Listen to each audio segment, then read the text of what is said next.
Hi, I'm Kara Jackson. The presentation you're about to view is for my Study Abroad course at CSU in Tower Day 2016.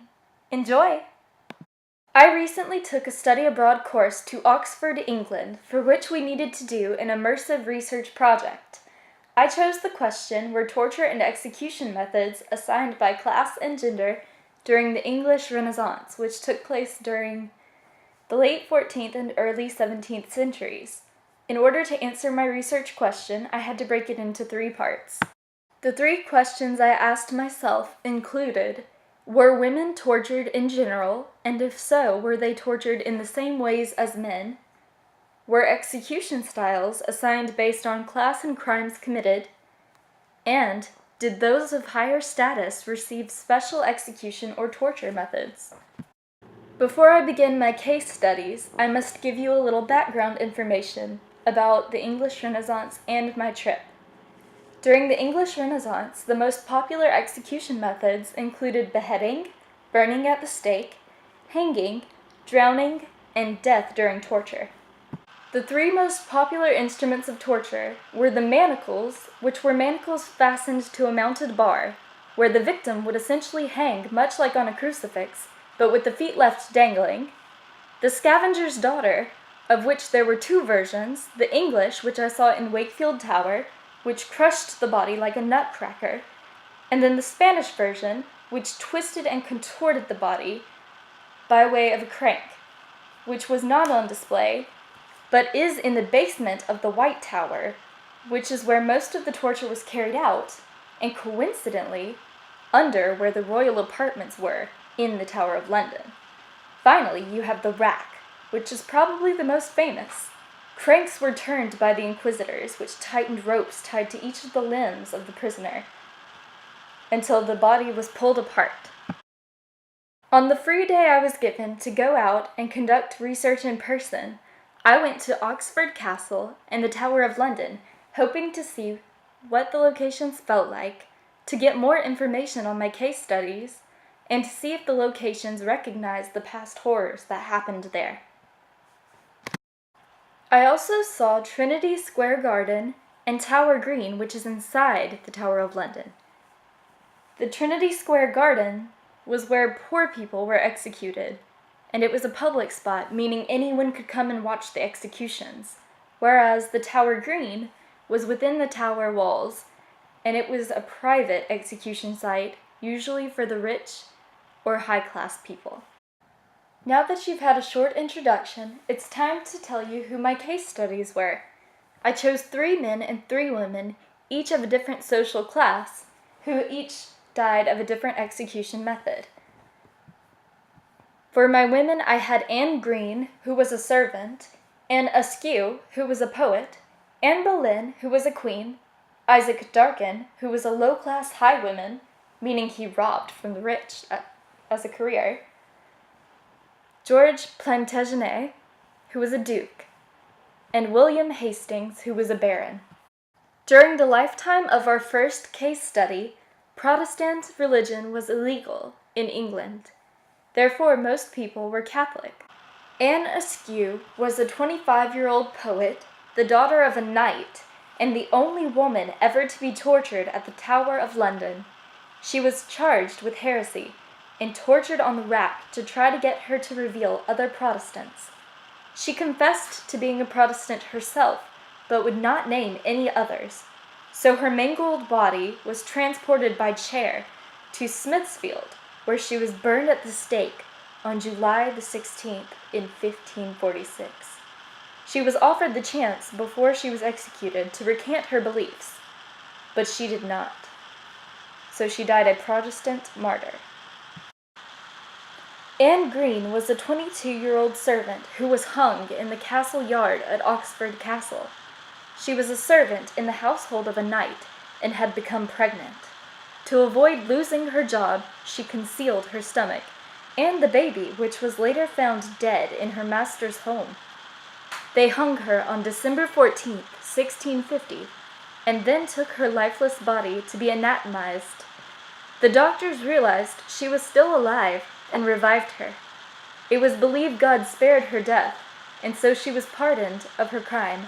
Later married, had 3 kids, and died at 37 of unknown causes. Our last woman is the infamous Anne Boleyn. She was a queen to Henry VIII and was beheaded for adultery, incest, and treason on Tower Green. She was given the luxury to hire an expert swordsman from France to be her executioner to ensure a humane demise in one swift stroke, rather than the common sloppy 3 to 7 swings of a drunk executioner's axe. Who'd want to be sober for that job? She also got the luxury of getting a blindfold from a lady-in-waiting.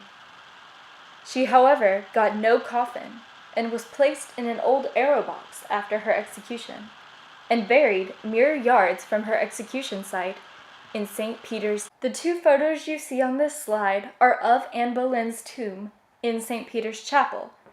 Photographs were not allowed within there, though I was a few yards away from the grave, so these photos are pulled from the internet, unfortunately.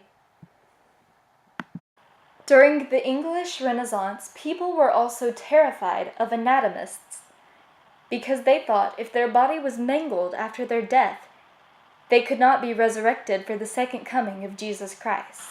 This leads me to my first male case study, Isaac Darkin, who was known as Dumas the Highwayman, who was hung at Oxford Castle at the age of 21.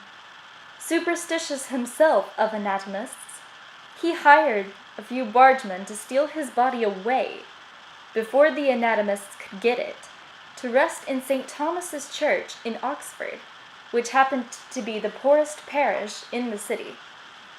Since he stayed at Oxford Castle until his execution, he was most likely placed under the same conditions as other prisoners that were kept there, meaning he would have been crammed into a room with 67 other prisoners in a room full of their excrement, possibly forced to walk for 8 to 12 hours around and around a wheel to bring water from the Thames up into an enormous metal vat meant to hold water on the 2nd floor of the tower. It is said he wore his finest clothes to his execution, and before the hangman could fasten the rope around his neck, he pulled it around his own neck himself and leapt from the platform to his death in the year 1761. Next we have Duke George Plantagenet of Clarence, whose execution for high treason was on February the 18th, 1478, in the Bowyer Tower of the Tower of London. It was a private execution.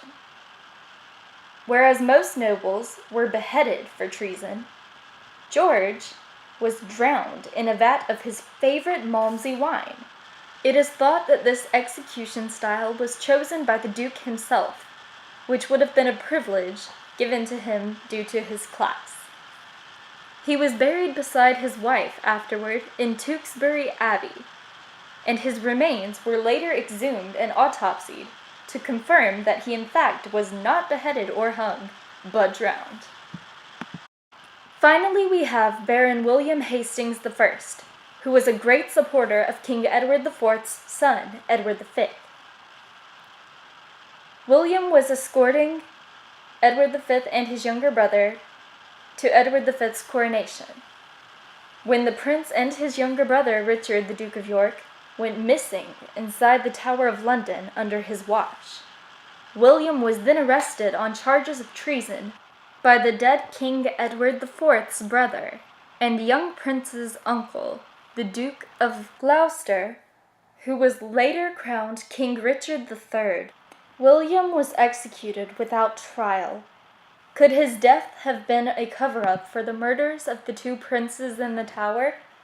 We will never know for sure, but in recent years, their skeletal remains were found at the base of a stairwell within the Tower of London. So hopefully, with the technology we have access to currently, maybe one day we will know for sure. In conclusion, answering my own questions, no, women were not typically tortured, apart from the exception of Anne Askew. Yes, execution styles were assigned based on class and crime committed, as clearly displayed by my case studies.